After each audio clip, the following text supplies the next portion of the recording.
Well, that wasn't a great reception. What? Well, I think you're getting a little defensive because you're reading everything everybody's saying. Yeah, I heard some boos. No, there was cheers. It was a lot of hey. Oh, okay. Lane-o. That's better. All right. I don't know. What do we got, AJ?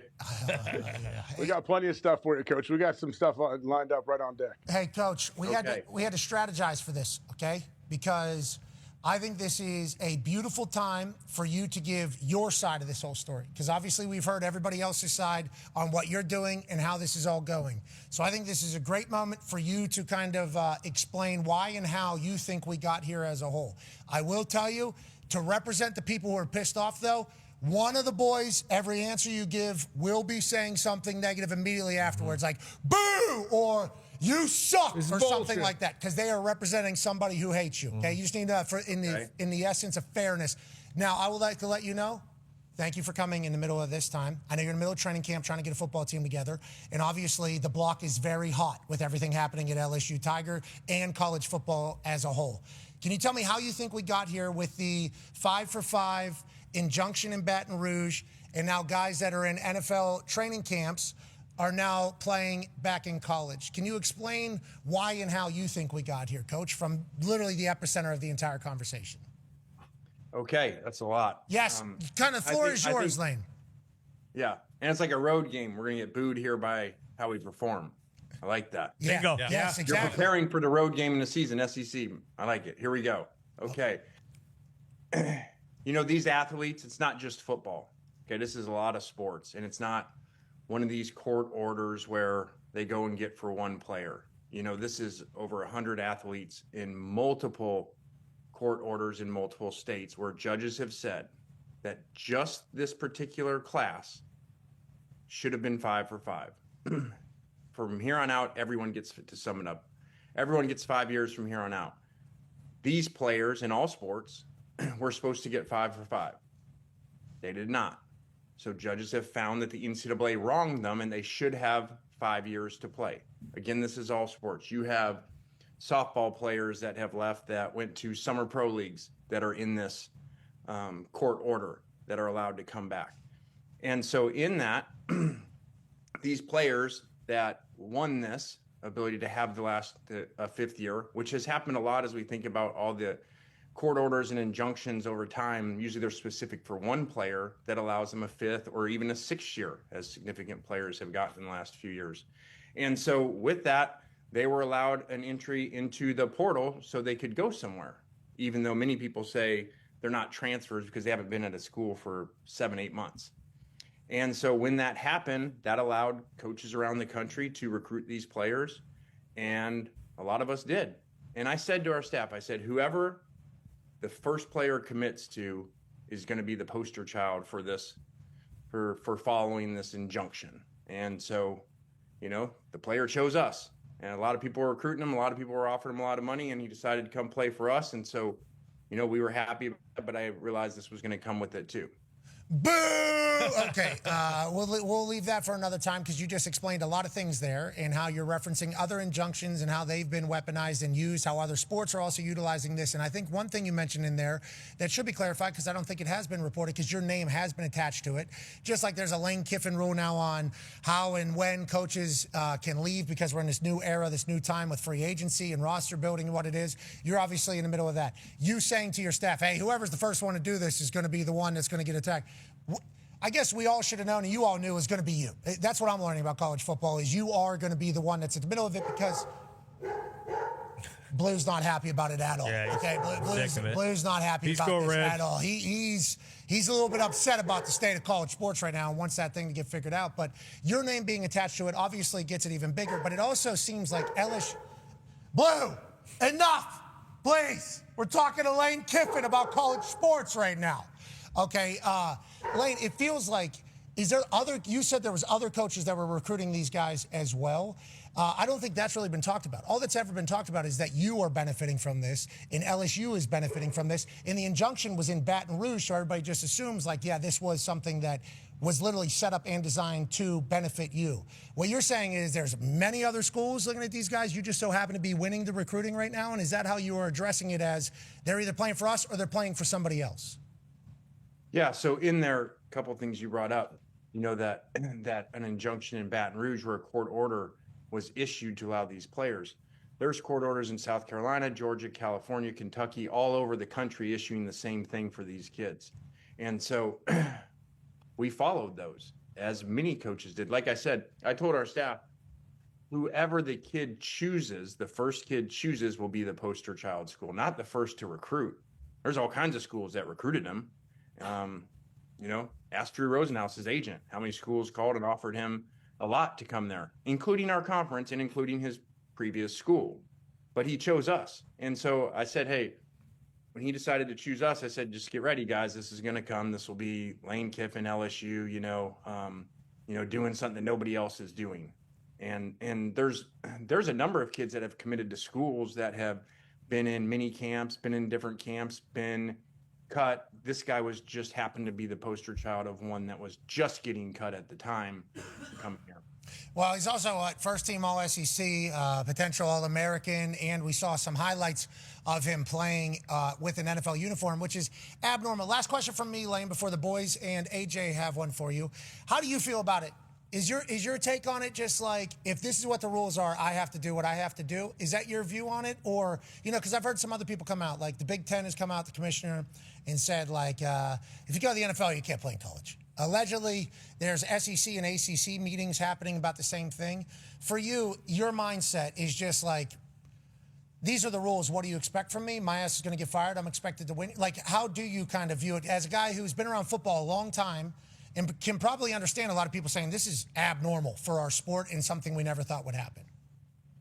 Yeah, there's a lot of parts of it that I don't like within that. I don't think professionals should come back to college sports and college football particularly. But in this instance, this is not professionals that have gone played seasons or just, randomly file an injunction in a state to become eligible. This is part of a specific class that was ruled wrong by the NCAA that was supposed to be 5 for 5. So again, there's a lot of information on this that's not necessarily out there, that over 100 athletes in multiple sports were cleared and said, you can go play, whether you signed pro contracts or not, whether you participated in training camps or mini camps, you are allowed to play. And that is the court order. And so I think in that, as you think back to all the different court orders of great players that were granted, whether that was Diego Pavia or now Trinidad for a 6-year, we followed all those. All court orders have been followed. So I think you're going to get in a really interesting situation if now, as a conference, you start to say, well, we're not going to follow this court order that's been issued. And we're going to say that these kids that the court says can go anywhere, we're going to say, no, you can't.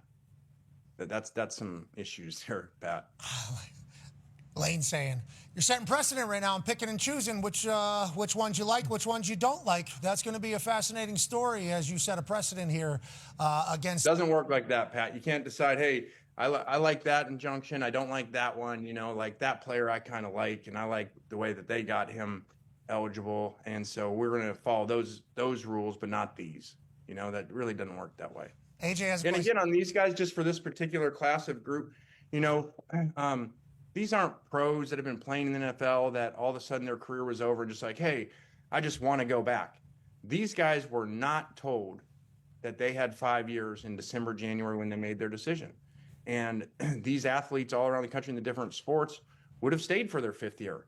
And they weren't told that, and then found out later on they were supposed to be told that. So the judge said, hey, you have 5 years. And that's all they're doing is protecting their families and making the best decisions for them. AJ has a question for you, Coach. Yeah, Coach, strictly just from a football perspective for a player, I was thinking if I put myself in their shoes and I got to go, I used the term like an internship, and I got to spend 2 or 3 months with an NFL team. I guess what can that do for a player? I would imagine for myself, if I got to go compete in the NFL for a little bit and throughout the preseason and training camp, I can come back to college with a bunch of new tools in my tool belt, as a lot of coaches like to say. Yeah. But I just think strictly as a football player, how can this help guys for this 1 year, obviously? Yeah, I think something interesting in this is they come back as in this particular situation is like they got to go to the real world and see how hard it is, and it's not everything that they thought. And they're able to help the younger players to say, hey, when these coaches tell you you need to do these things to get ready, and when you go on and you're in a camp at the next level, you got to do everything. You got to be on time to things. You get fined. And so I like that they experienced the real world that we talked to them about, and now they get to come back and help the kids because they've seen the other side. Let's talk about football a little bit because you are transfer portal king. I believe you said that going to LSU, and then you ended up actually having that take place. Go ahead, Tone. Yeah, Coach, a little different this year since you are switching schools. A little more transfers this year than you normally bring in. How's it been in camp? How hard is it to get so many different guys? I looked at your two deep. I tried counting it, and who knows if it's official or not. I think it was like 23 guys in the two deep are from the transfer portal. How hard is it to get your culture and everything set during camp with so many new faces that haven't played together before? Yeah, that takes a long time, and that's something that we attack day one when we get here.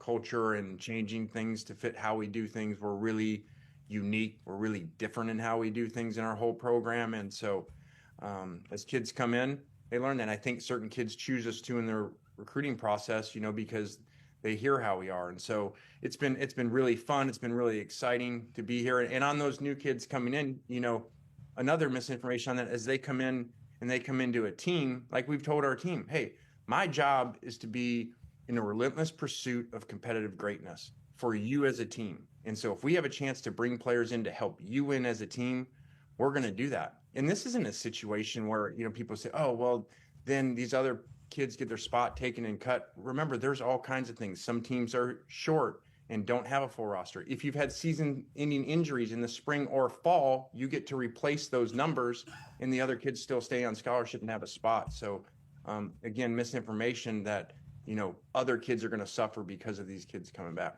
I like that you're saying, in our particular case, what's being said, not accurate. Others, potentially, but there is certain things that are written into rules and who's eligible, who's not eligible at certain times. I like the injury one. I didn't know that opened up a roster space. I guess it's like an IR that happens for college football rosters, just like the NFL has. Now, you were able to get a lot of great players.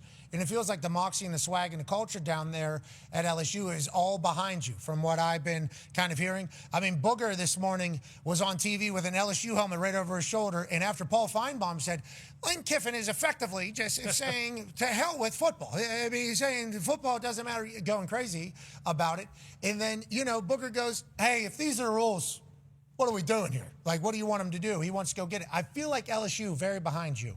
You're recruiting. You do very well getting people comfortable to come play for your team. That's fascinating because since we've gotten into college, you've been somebody that people love to kind of break down and attack. I'd say Connor has a question for you, Coach. Yeah, Lane, and we watched your documentary last year, so I feel like we do kind of know a general answer to this question. But do you sort of relish in the fact that you have been labeled like the villain, the bad guy of college football? Is that something that you understand, or is it something that you also don't really get because you're not the one, handing out these injunctions and rules and making all these things basically how they're supposed to be in college football? Or is that one of those like, you know what, yeah, screw it, I am the bad guy and we're just going to go out and win football games? Yeah, I don't worry too much about that. I think as you talk about villains, sometimes the difference between the hero and the villain isn't very far apart, and it changes very often. I see your wrestling stuff there, so I referred to Hulk Hogan before. Hell yeah, brother. A villain, then a hero, then a villain, then a hero again, and then a villain. So, it happens sometimes. And, when you're trying to do things at the highest level, a lot of times people want you to apologize for what you're doing when you're chasing greatness. And that's what we do here as a program. That's how we run it.